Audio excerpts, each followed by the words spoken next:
Dan Madura berhasil tumbang di position keempat. Onyx jatuh, knockdown satu orang. Satu lagi akan coba dibuka keluar oleh seorang Beyond. Buka jalan, siap lemparin play grenade. Fire in the hole. Dar bakal meledak juga. 3, tapi apa yang terjadi? Onyx gak punya vision. Sementara Impulse dan Gareth di depan mata. Akan coba langsung dihabis. Itu Ajisper. Yes. Silakan, Caster. Let's go. Terima kasih banyak kok baby. Nanti kita lanjut lagi ngobrolnya. Gue bakal simak dulu. Udah ada yang turun di area Bermuda dan yang menariknya, obsernya nggak langsung diturunin melainkan EVOS turun ke Katul. Island of Gods ini looting sangat luas di area Hanggara. Sementara ada aksi jibaku antara First Rider melawan Onyx Olympus di sana. Sekali di mana satu orang udah jatuh dan Gare agak mengalami kesulitan karena harus terpick up oleh seorang Lozi. Tak mampu berbicara banyak karena mereka juga harus merasakan kehilangan temannya First Blood. Presented by BCA di sana dari Gare tadi yang tumbang. Di mana Gardu akan coba membalas sebisanya tapi Osla juga harus jatuh dan cukup sekarat di sini. Sedikit lagi udah mulai terpick off dan terlihat masih bisa dimaksimalkan momentumnya, tapi Lozi gak bakal biarin, gak bakal melepaskan seorang Osla sehingga Osla pun jatuh down.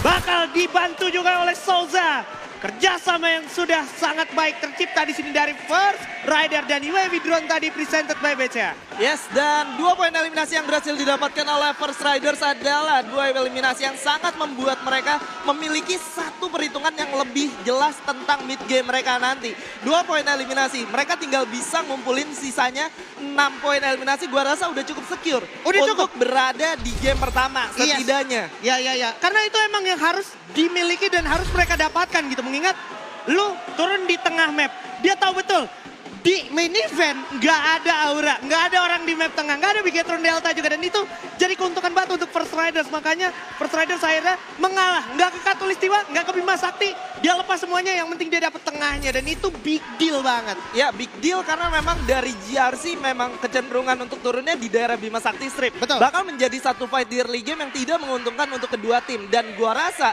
dengan berpindahnya First Riders ini menjadi keuntungan juga untuk GRC yang memiliki permainan cukup lambat. Betul. Karena dari Bima Sakti menuju ke pick itu cuma ada satu titik tembak yang bisa ngelihat ke angle mereka. Ya. Dan kalau mereka bisa memanfaatkan hal tersebut, gue rasa zona-zona selanjutnya bakal cukup mudah untuk mereka. Yes, setuju sekali, dan kita akan saksikan dulu di sini sambil teman-teman ya. Gue mau ingetin karena lagi turun temponya ini, kalian bisa banget nobar PPS sambil order Grab karena lagi diskon sampai dengan 50% teman-teman Survivors. Jadi bisa langsung scan aja tuh barcode yang ada di sebelah kanan bawah sana atau langsung aja ke website di grb.to/ppn. Dan kita akan lihat juga tim raja dari segala raja, RRQ Kazu, yang juga kita tahu lagi kuat-kuatnya banget. Dia bermain di tengah map juga yang emang minim banget resikonya, dan Rosugo boleh gue bilang di sini agak terpojok Bung Skyla. Ya, karena memang kalau lu lihat RRQ tidak menurunkan The Golden Boy atau Abai. Mereka turun dengan seorang Maybe di bagian support yang artinya mereka bakal cenderung bermain lebih aman lagi. Tapi dengan drop zone mereka yang diganggu dengan teman-teman Rosugo yang ingin mencoba menghidupkan satu player yang udah di pick off dari awal, gue rasa ini memaksa RRQ Kazu untuk melakukan fight. Tapi lawannya cuma 3 orang. Oh iya, 3 orang. 3 orang ini benar-benar kehilangan kesempatan untuk setidaknya dapetin peluang, melihat sekitar, mencoba melakukan upaya defense. Jadi yang dia lakukan dari tadi hanya lari, dan lari. Mungkin ini yang gue lihat dari Rosugo kayak akhirnya mereka nggak punya plan untuk bermain. Nggak punya Ketika plan. kehilangan satu player, drop zone mereka diambil sama RRQ Kazu. Mereka cuma dapat lootingan di daerah kota tua. Iya. There's nothing they can do untuk saat ini at least. Karena memang mereka mau ke daerah vending machine aja nggak berani. nggak berani itu karena dia tahu. Sama-sama tahu, tadi apalagi drop zone-nya juga kelihatan, RRQ turun di Mars Electric, di Pochinok, sama di Factory-nya. Dan individu mekanik dari masing-masing player RRQ Kazu ini sebegitu hebatnya. That's why mereka sangat respect terhadap lawan-lawannya, dan itu menurut gue satu keputusan yang baik juga. Jadi walaupun lu kayak kelihatan gak punya plan, tapi kalau lu nggak memaksakan power lu saat ini untuk fight sama musuh yang lagi menang jumlah, itu menurut gue udah bener. Udah bener karena memang gak ada alasan juga lu gak dapet vending machine-nya, lu kehilangan satu orang lagi, resource lu makin minim, sementara RRQ yang punya 3 drop zone sekaligus, ini bener-bener kaya banget. Mereka bakal punya kesulitan mungkin di mid game, untuk saat ini mungkin enggak. Iya. Tapi ini jadi menarik banget karena aku penasaran. Kalau tadi kita udah lihat bagian Pochinok, bagian Factory dan juga Mars Electric, kita bakal lihat juga di sini UAV Drone sudah memantau. Ternyata Ellen of God punya pergerakan yang lumayan progresif. Dia sadar Clock Tower udah nggak ada. Teman-teman dari Galaxy Orphus ya. Makanya dia langsung jalan pelan-pelan ke Factory di mana ini bisa jadi peluang sebenarnya untuk Island of God yang biasanya itu nggak bisa keluar jauh dari hanggar. Dia selalu kebegal, Bung Skella. Ini yang gue bingung dari Galaxio-nya, mereka bukan salah satu tim yang cepat untuk melakukan rotasi. Biasanya mereka melakukan checkpoint, mereka ya udah di daerah Clock Tower aja, sama seperti EVOS Phoenix. Tapi pada kali ini mungkin mereka lebih bergerak cepat karena memang dari zonanya, itu bakal sedikit mental dari tempat mereka. Dan kalau misalkan mereka udah ada di tengah zona selanjutnya, gue nggak bakal kaget anyway. Iya, nggak bakal kaget ya, karena tadi juga udah sempet ada di area rumah labirin deket-deket sama Hierarchy Kazu. Dan nah itu dia, itu yang gue maksud tuh, deket banget sama yang namanya revival system. Nah ini dia, Wah. ternyata Galaxio-nya sendiri udah coba untuk berpaling langsung menuju ke checkpoint mereka selanjutnya di daerah Pochinok. Dan kalau lu lihat IOG-nya, mereka langsung ngerapat ke daerah Factory yang artinya mereka udah tahu di mana zona selanjutnya bakal berada. Iya. Ini bakal menjadi penumpukan di daerah Pochi karena kalau lu ingat ada 3 tim sekaligus yang bakal menghuni di sana. Ada Ellen of Gods, ada juga teman-teman dari Galaxio dan gak lepas Hierarchy Kazu yang memiliki drop zone di daerah Pochi. Alright. Ini bakal jadi menguntungkan sekali untuk ketiga tim ini setidaknya. Tapi gue penasaran jujur seperti apa jalur permainan dari Iko, dari EVOS Divine, dari GRC. Akan seperti apa mereka mencoba bisa masuk ke late game. Karena ini dia, nice banget kita bakal lihat mapnya. Kebetulannya adalah EVOS akan bermain layaknya 2021. Dia bermain dengan sistem slow zone di luar zona. Dan kebetulan tadi lootingan pertama mereka drop zone itu bukan observe. Jadi katulistiwa dulu baru observe. Dan kalau lu lihat pergerakan dari EVOS, gue rasa yang bakal menjadi lawan mereka lebih ke arah teman-teman dari Iko. Kalau mereka melakukan pergerakan. Tapi kali ini sang Kapten Darko sudah mulai bergerak dan melihat ada satu player di daerah depan seorang Azura. Sudah melakukan trading damage juga. Walaupun tujuan dari Kapten Darko bukan mendapatkan poin eliminasi. Tapi lebih ke arah ada satu supply drop yang udah berhasil mereka dapetin. Tapi sayangnya ada third party dari MPX kali ini. Yes, ini bakal nggak nguntungin, semakin merugikan untuk Rosugo. Sudah kocar-kacir, udah gak bisa kemana-mana, bakal jatuh terknockdown di sana. Souza lagi dan lagi berhasil sukses memberikan pick off tajamnya ke arah Rosugo.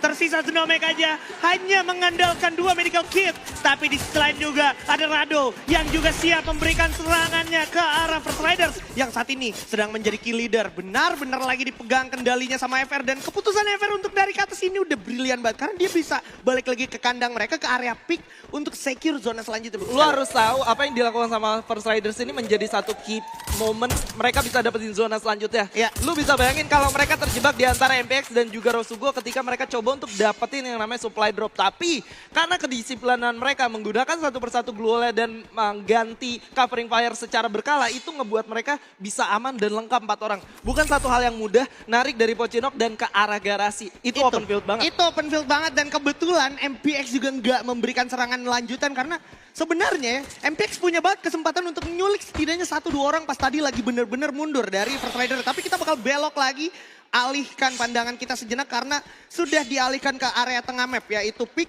Sudah ada teman-teman dari Iko Esports. Onyx Olympus juga demikian.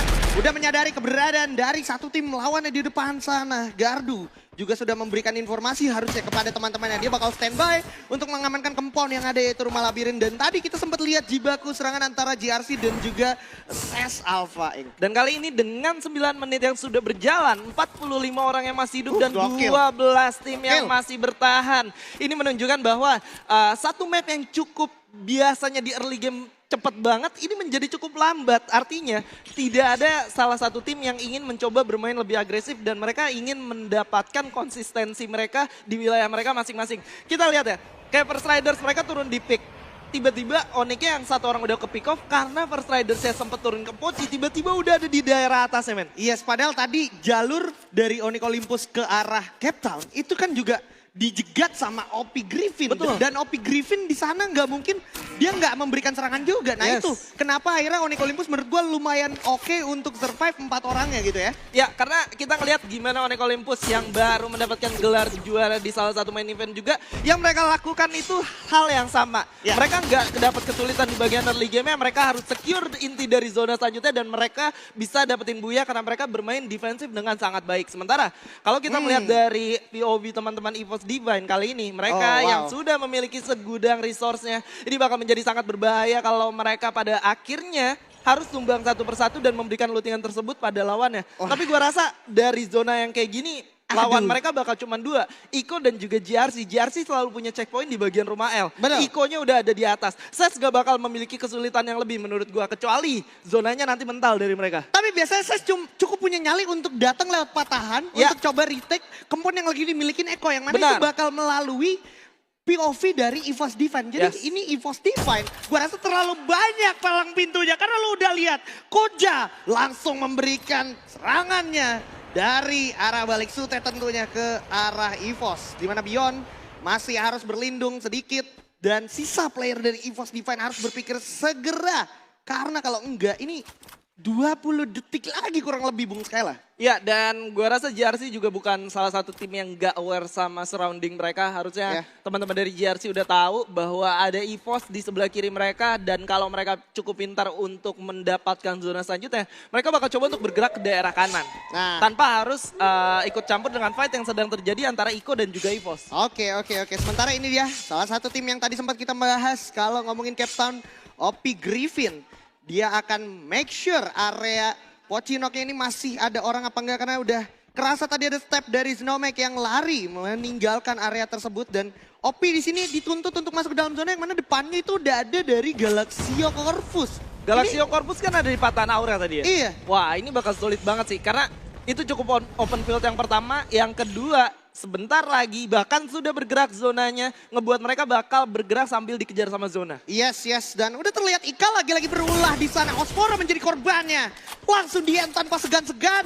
6 poin eliminasi saat ini udah dikantongi oleh First Riders menjadi modal yang cukup baik. Dan Rosugo Academy sayang sekali harus tumbang di peringkat ke-12. Dan Onyx Olympus juga di sini masih mengetahui betul keberadaan dari Ember. Dan yang menariknya RRQ Kazu akan segera datang saat lagi di sana, bakal coba statakin begitu saya. Tapi di sisi lain kalau perhatiin Abang Jatuh knockdown di tangan seorang Koja. Dan Opi bakal coba naik ke puncak gunung, memang tinggi-tinggi sekali. Dan akhirnya Kimmich juga masih berusaha semampunya dengan M249-nya. Dan dia udah sadar betul, bukan cuma ada satu orang di sebelah kiri, tapi di sebelah kanan ada Ellen of Gods. Bakal langsung merasakan yang namanya hujan peluru. Jojo dari kejauhan berhasil dapatkan satu orang Koja.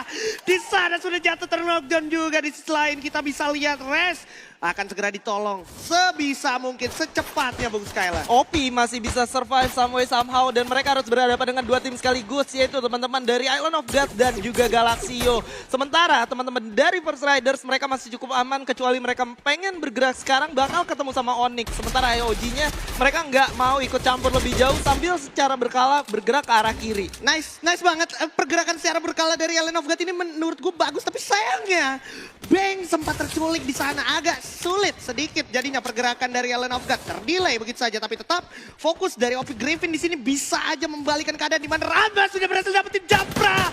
Salah satu key player dari Olympus, maksud gue dari Island of God. Sayangnya F-Zero juga udah bakal tumbang di sana. Udah dihabisin sama Resiktin. Ini bakal ketemu juga, dibalas oleh seorang The Bang. Dari kejauhan Lord berhasil dapetin 1 dan Azur juga berhasil dapetin 2 orang dari Ember. Tapi pada akhirnya Island of Gods tidak bisa bertahan lebih lama lagi dan double kill presented by Samsung Galaxy. Gak berhenti sampai di situ, kali ini Galaxio coba untuk menjadi salah satu tim yang cukup oportunis. Seorang Calvin ditumbangkan, bahkan menyisakan Rama dan juga The Bang dengan M79 yang masih mencoba untuk melawan, tapi Iko harus tumbang di posisi ke-10 menyisakan seorang Rama dari OP kali ini yang harus berhadapan dengan seorang Kimmich. Dan that's it, OP Griffin is no more. OP Griffin is no more. Dan yang gak kalah serunya tadi adalah sebenarnya kita kehilangan momen perangnya Iko melawan EVOS. EVOS berhasil menumbangkan Iko dan sekarang Lim selanjutnya menjadi korban di tangan seorang 05. Tapi kita bakal lihat dulu perang antara First Riders di sini. Sudah kehilangan 2 playernya. 2 lawan 4, apakah mungkin? Karena Ikal akan coba ngumpet, masuk dulu ke dalam box, gak mungkin. Udah sulit posisinya. Bakal coba langsung diajar. Ada pelontar juga dari Onyx Olympus, berbahaya banget. Dan kalau dijatuh knockdown dan belakang ada Rados dan Lozi masih bisa melawan. Tapi agak sulit kondisinya karena udah terpojok. JRC Afrodit juga dimakan sama EVOS Divine. Dan RRQ Kazu pun juga harus menjadi korban selanjutnya di sana menyusul.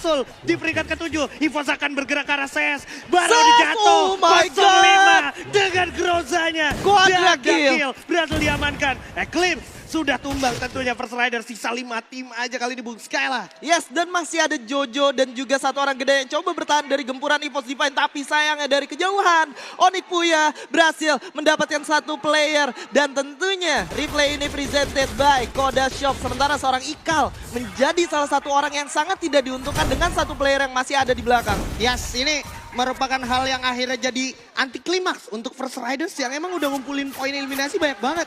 Nyaris 9 atau lebih bahkan. Dan kita bakal lihat EVOS sudah mengantongi 6 poin eliminasi. Mister 05 kekikis darah yang tengah di sana tapi berbahaya man. Coba regroup sejenak dan lu bisa lihat Jojo akan didilai pergerakannya. Di balik rumah batu udah kelihatan. Dan di balik rumah sabun juga. Gak bisa kemana-mana Jojo mau gak mau harus nahan zona. Sesal baik buat di posisi kelima. Dan Madura Prep tumbang di peringkat keempat. Onyx jatuh knockdown satu orang.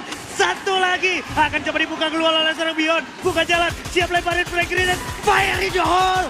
Dar, bakal meledak juga. 3, tapi apa yang terjadi? Onyx gak punya vision. Sebentar EVOS, LT9. dan Garen di depan mata. Akan coba langsung dihabisi. Saat lagi di tangan EVOS Divine. Dan akhirnya Onyx Olympus tumbang. Sisa satu tim di sana yaitu Galaxio. Loncat game sudah satu. my God. Sisa satu lagi. Swipe depan mata akan dikeker. Tapi pada akhirnya satu orang jatuh knockdown dan bisa dihabisin harusnya. Tapi EVOS masih bisa regroup, masih bisa recover. Sueb, salah satu sharpshooter yang gak bisa diremehkan di sini, masih bisa memberikan gedoran-gedoran pelurunya dan udah mulai coba dibuka oleh 05. Hasta la Vista! Congratulations for EVOS Divine berhasil mendapatkan buaya mereka di game pertama dan MVP-nya adalah seorang Mr. 05. Wow, EVOS. ya. Lagi dan lagi. Luar biasa banget game pertama ya. Udah suara pendukungnya kali ini di Istora heboh banget. Apalagi ditambah ternyata anak-anak EVOS-nya dapetin buaya. Tapi nih emang ya setelah gue lihat tadi buat di Bermuda untuk yang pertama. Banyak banget tim-tim dari ke-12 tim yang bermain sekarang tuh